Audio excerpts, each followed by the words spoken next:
Hi friends, എല്ലാവർക്കും ലൈബ്രറിയുടെ പുതിയൊരു വീഡിയോയിലേക്ക് സ്വാഗതം. അപ്പോൾ നമ്മുടെ ഇന്നത്തെ വെറൈറ്റി ഐറ്റം എന്ന് വെച്ചാൽ എരിവും പുളിയും മധുരവും എല്ലാം ചേർന്നൊരു കിട്ടില്ല ഐറ്റം. അതിനുവേണ്ടി ഞാൻ ഇന്ന് എടുത്തേക്കുന്ന 1.5 കിലോ ചിക്കൻ്റെ വിങ്സ് ആണ് എടുത്തേക്കുന്നത്. പിന്നെ ആവശ്യത്തിന് ഉപ്പ്, 5 teaspoon Kashmiri chilli, 3 teaspoon soya sauce, 5 teaspoon ഇഞ്ചി വെളുത്തുള്ളി പേസ്റ്റ്. ചിക്കനോട്ട് നന്നായി തേച്ച് പിടിപ്പിക്കുക. നല്ലപോലെ മിക്സ് ചെയ്ത് ചിക്കനിൽ എല്ലായിടത്തും എത്തുന്ന പോലെ. ഇനി ഒരു 2 മണിക്കൂറത്തേക്ക് ഒന്ന് റെസ്റ്റ് ചെയ്യാൻ വെക്കണം.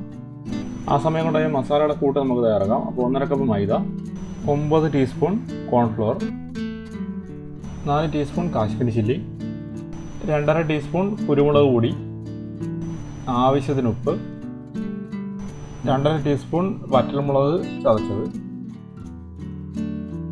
നന്നായിട്ട് മിക്സ് ചെയ്ത് കൊടുക്കുക. റെസ്റ്റ് ചെയ്യാൻ വേണ്ടി മാറ്റി വെച്ചിരുന്ന ചിക്കനെ നമ്മൾ തയ്യാറാക്കുന്ന പൊടിയിലിട്ട് നല്ലതായിട്ട് എല്ലായിടവും ഒന്ന് കോട്ട് ചെയ്തെടുക്കണം.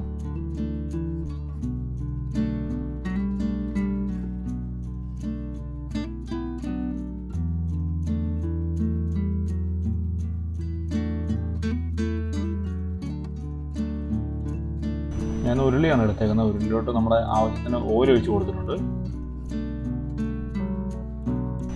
ഓയിലൊക്കെ നന്നായി ചൂടായി വന്നിട്ടുണ്ട്. ഇനി അതിലോട്ട് നമ്മൾ ചിക്കൻ ഇട്ട് ഒന്ന് വറുത്ത് കോരിയെടുക്കാം.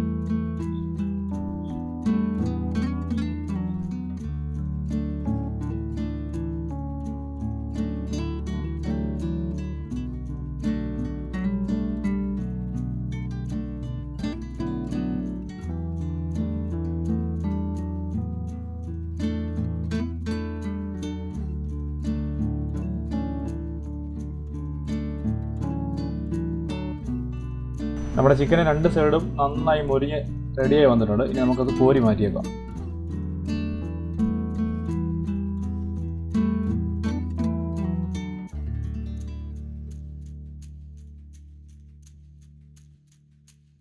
അടുത്തിട്ട് നമ്മൾ ചെയ്യാൻ പോകുന്നത് വെച്ചാൽ നമുക്ക് ഇതിനു വേണ്ടിയുള്ള സോസ് തയ്യാറാക്കാൻ വേണ്ടിയാണ്.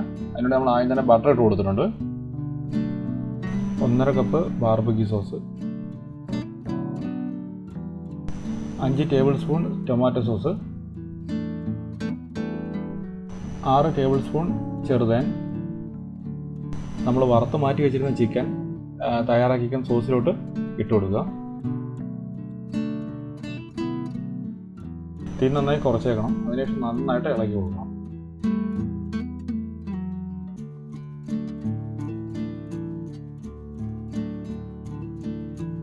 സോസിൽ നന്നായി മിക്സായ ചിക്കനിലോട്ട് 2 ടീസ്പൂൺ വറ്റൽമുളക് ചതച്ച് ഇട്ട് കൊടുക്കണം.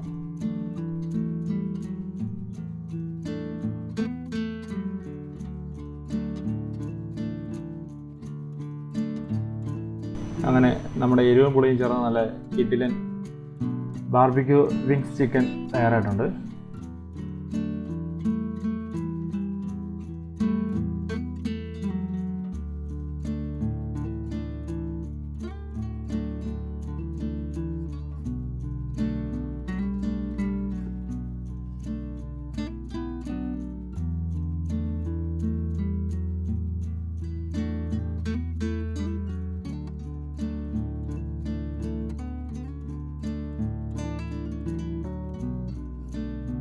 അപ്പോൾ നമ്മുടെ വീഡിയോ എല്ലാവർക്കും ഇഷ്ടപ്പെട്ടിട്ടുണ്ടെങ്കിൽ എല്ലാവരും ലൈക്ക് ചെയ്യണം, ഷെയർ ചെയ്യണം, സബ്സ്ക്രൈബ് ചെയ്യണം. അപ്പം വീണ്ടും അടുത്ത വീഡിയോ ആയിട്ട് കാണാം.